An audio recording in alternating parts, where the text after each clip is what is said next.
Talaga namang wow yung tinapay na pang-display natin ngayon kasi semi-special yung timplada natin dito. Dagdagan natin yung pang-display mo at dagdagan natin yung recipe mo. Kaya wag na nating patagalin ito, simulan na po natin. So gagawa na tayo ng ating sweet mixture. Meron po tayo ditong 2 in 1/3 cup ng ating white sugar. At 2 teaspoon ng ating rock salt, at 1/2 tablespoon ng ating yeast, at 1/2 tablespoon ng ating baking powder.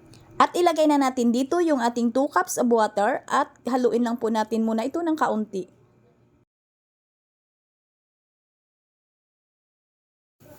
At pagkatapos ay maglagay tayo dito ng 1 tablespoon ng vanilla at isang piraso na XL na itlog.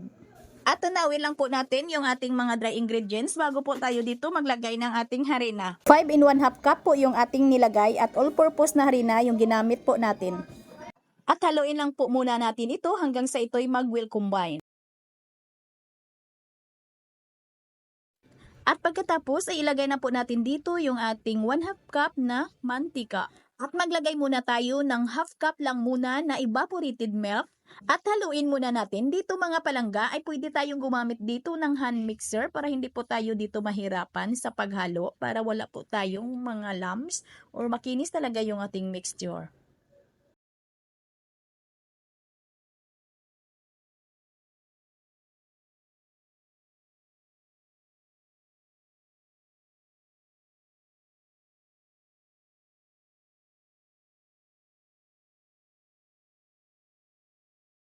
Nang kuminis na yung ating mixture, ay maglagay na po tayo dito ng 1/3 cup ng ating raisins or pasas mga palangga. Pasas po yung tawag dito sa amin. At hatiin ko lang po ito kasi medyo malaki yung ating raisin.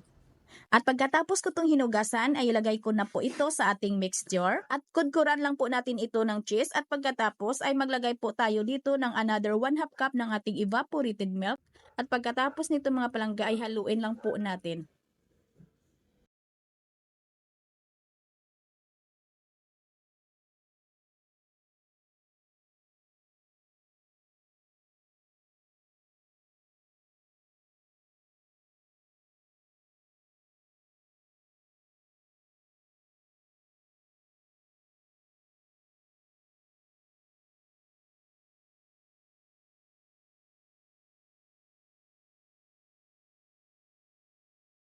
Gagamit lang ako dito ng 11 by 14 by 1 ng sizes ng ating lianera at banyahan ko lang po ito ng large shortening.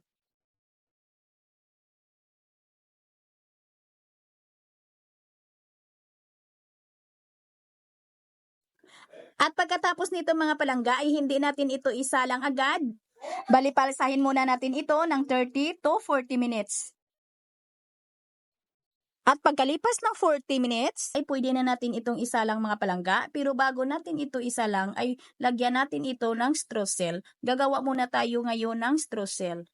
Kailangan natin dito ng 1 in 1/2 cup ng first class, pwede ding all-purpose, at 1 cup ng ating sugar. Pwedeng gumamit dito ng puti na asukal. At maglagay tayo dito ng 2/3 cup ng margarine. At saka haluin lang po natin hanggang sa magbuo-buo na siya mga palangga.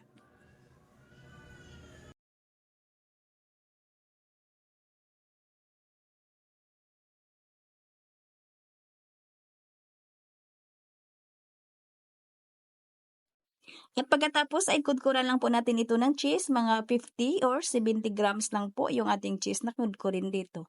Yung ating ginawang streusel ngayon ay pang dalawang tray po ito. Kung isang tray lang pong paglalagyan ninyo ng ating streusel, ay hatiin nyo lang po yung ating recipe ng ating streusel mga palangga. Ginawa ko lang po ito na medyo madami or dalawang tray yung paglalagyan kasi may paglalagyan po ako nito mga palangga. Kayo kung isang tray lang yung paglalagyan ninyo ng ating streusel, ay hatiin nyo lang yung recipe na ito po yung paglalagyan ko mga palangga sa natira po nating streusel. Bali yung ginawa nating streusel ay pang dalawang tray na po yung malalagyan nito. Ito yung paglalagyan ko sa natira po nating streusel. Same lang po yung ingredients nito, magkaiba lang po yung kanyang flavor. Bali naglagay lang po ako dito ng 1/2 cup ng ating cocoa powder. At isa lang na po natin ito mga palangga, ay kailangan ay nakapagpainit na po tayo dito ng ating oven bago po natin ito isalang. Nasa video screen po natin yung ating baking time. Ayan ang mga palangga, luto na po yung ating cheese raisins, mamon. At kailangan ay malamig na malamig po bago po natin ito tanggalin sa ating yanira. Bago po natin ito slice, ay kailangan na malamig na po. Kayo mga palangga, ay depende na po sa inyo kung ano kalaki yung slice ninyo ha. Ang bintahan ko dito is 8 pesos mga palangga. Medyo malaki yung slice. Sana may natutunan. Magkita-kita po tayong muli. Sana po ay nadagdagan ko po ang inyong mga recipe at yung pang-display ninyo sa inyong stante. Ito po inyong Kainday Tinapay. Maraming salamat at bye-bye!